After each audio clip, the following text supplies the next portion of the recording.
I apologize if you can hear the rain. It is really coming down out there.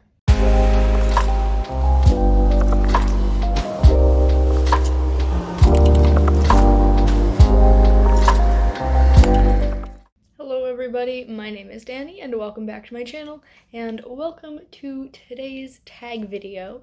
I am filming this quite late because I almost forgot that this week was supposed to be a Tuesday tag video week. My bad.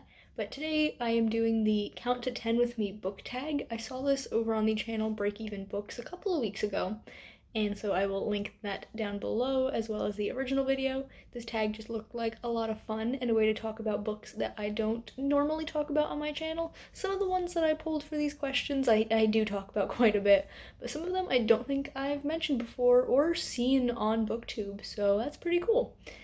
Basically, there are 10 questions, and each question has to do with a number from 1 to 10, and so why don't we just get started with number 1?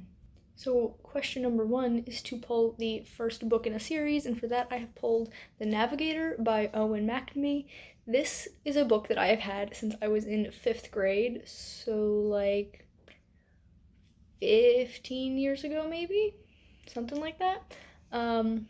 Yeah, this is actually the first book that I ever got signed by the author. He came and talked to my school in like an assembly thing, and then he signed the book for us. And this one's actually signed to both me and my sister. If you didn't know, I have a twin sister, and my parents weren't gonna buy 2 copies of the same book, but like also they didn't want one to have a signed book and not the other, so it's made out to both of us. But yeah, this is a like sci-fi, maybe fantasy. I don't really know the distinction. Like, it kind of toes the line between the two. It's the first book in a trilogy. I haven't read it in a very long time, but I do remember really liking this. I own the whole trilogy, and they were all very well written. So that is my answer for number 1. Second question is to pull a book that you have 2 or more copies of, and for that I am going with A Midsummer Night's Dream by William Shakespeare. I have the Signet Classic Edition and the Bantam Classic Edition. And honestly, I don't own multiple copies of too many books. I mean, I own more than one copy of books that I own in a different language. Like if you see up here, I have on somewhere on that shelf, I have Inkheart, but I have one in English and one in German.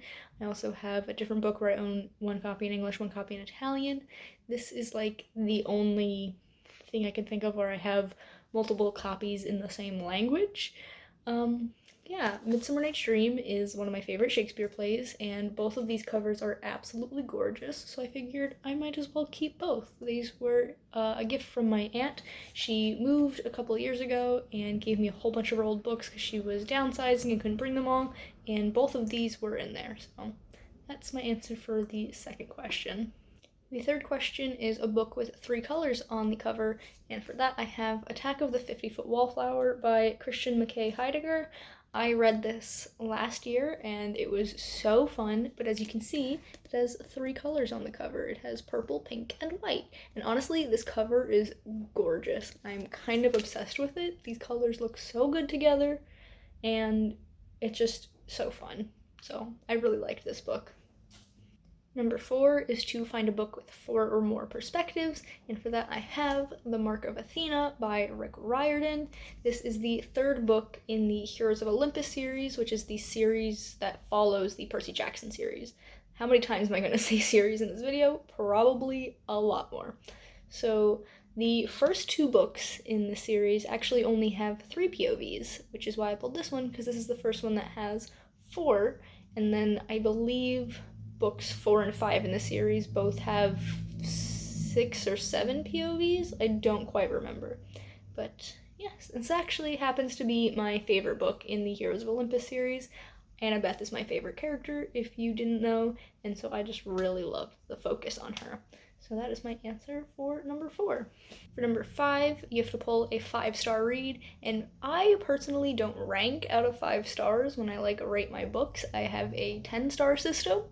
But regardless, for me this would be a 10-star book, but in most people's rankings it would equate to 5 stars. And for that I have Reckless by Cornelia Funk. I've talked about this kind of a little bit on my channel recently. I am currently rereading this series, so I read this one in the spring, and then I read book 2 in the summer, and I'm currently reading book 3 because book 4 came out this year and I want to read that. And this is, I don't want to like definitely say this is my favorite book series of all time. I think I'd have to think a little bit more about all the series that I love to like definitively say that. But this is definitely like top 3. Like I love the series so much. It is a portal fantasy inspired by the Grimm's fairy tales, and it's so fantastic. I'm loving rereading the series, and I know I'm gonna love the 4th book when I actually get to read it. And we are past the halfway mark. Now we are on question number 6, and that is to pull a short story collection with 6 or more stories. And so I have pulled Dreadful Young Ladies by Kelly Barnhill. Ignore the sticker that I never took off completely. I got it at a sale, and the sticker was like really stuck on there, so that's why I only pulled it like half off. But this actually contains 9 stories, and some of them I wasn't a huge fan of. Like, they were good. I really love Kelly Barnhill's writing style, but some of the stories just kind of fell flat for me. But there are also some in here that I absolutely adored, and I do want to give this a read soon because it's been probably 2 years since I've read it, and I recently reread The Girl Who Drank the Moon by Kelly Barnhill. I read that last month and absolutely loved it. And so I definitely want to reread this as well and get to reading more of her books. The next number is 7, and for that you have to pull a book with the number 7 either on the cover or on the spine. And I was going to go with the 7th book in the Ranger's Apprentice series that I have right up here, but I'm like, that's a little bit like cheating, I feel like, because yeah, obviously the 7th book in a series is gonna have the number 7 on it somewhere. And then I remembered I have this book, and that is Seven Sorcerers by Caro King. This is the first book in a middle grade fantasy duology, and it's absolutely fantastic. I love these books so much. So this is the first one. The second one is called Shadow Spell, I believe. And I read this one, I reread it last year, but I didn't reread the second one for whatever reason.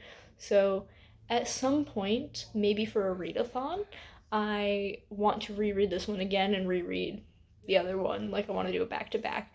But this follows a girl who wakes up one day and her baby brother, is gone, and she's the only one who remembers him.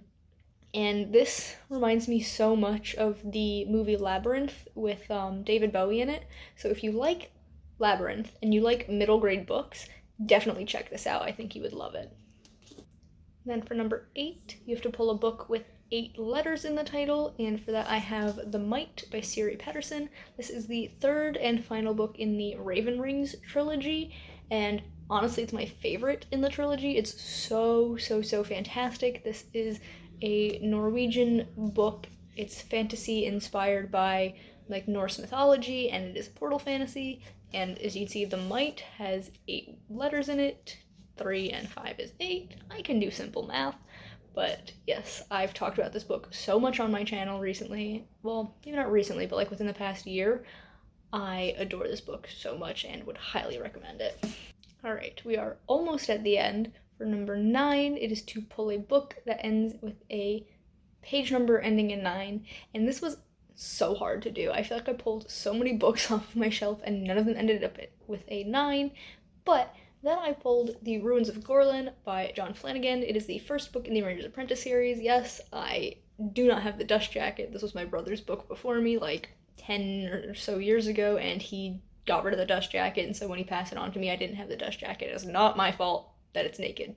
But this ends in 249 pages, I believe. Yes, 249 pages, so it ends in a 9.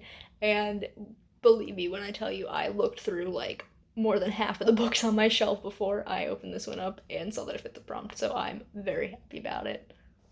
And finally, we come to the 10th prompt, and that is to show a series that has 10 books exactly in it. And for that, I have The Chronicles of Amber by Roger Zelazny. This is a massive bind-up of it. It's like 1,200 pages long because The Chronicles of Amber is 10 novellas that are all about 120 or so pages.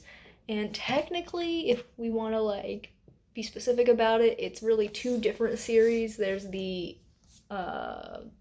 Merlin cycle. Merlin might be the second one. And, oh gosh, I'm sorry. This isn't gonna say. I don't remember the main character's name in the first 5 books. So the first 5 books follow a guy. I think it's like Corwin or something like that. I don't know. Maybe editing Danny will put the correct answer here on the screen. Maybe I'll be too lazy to do it. Who knows? But the first 5 books follow him, and then the latter 5 books follow his son Merlin. If I remember correctly, it's been a while since I've read this, but this is like a fantasy classic, and it's not something I love, but like I did have a fun time reading it. Like it's got some really interesting concepts in this, and so that is my answer for number 10. And that was the tag. We've counted to 10 using books, and I had a really good time looking through my shelves and pulling books that I maybe haven't talked about before on this channel. I love talking about my books and wish I could talk about all of them, but I feel like a lot of the times when I do tags and stuff, I talk about the same books over and over again, so this was a little bit refreshing because I definitely talked about some that I haven't before. If you enjoyed this video, please be sure to give it a big thumbs up. You can subscribe to me for more content, and that way I will see you in the next one. Bye, guys!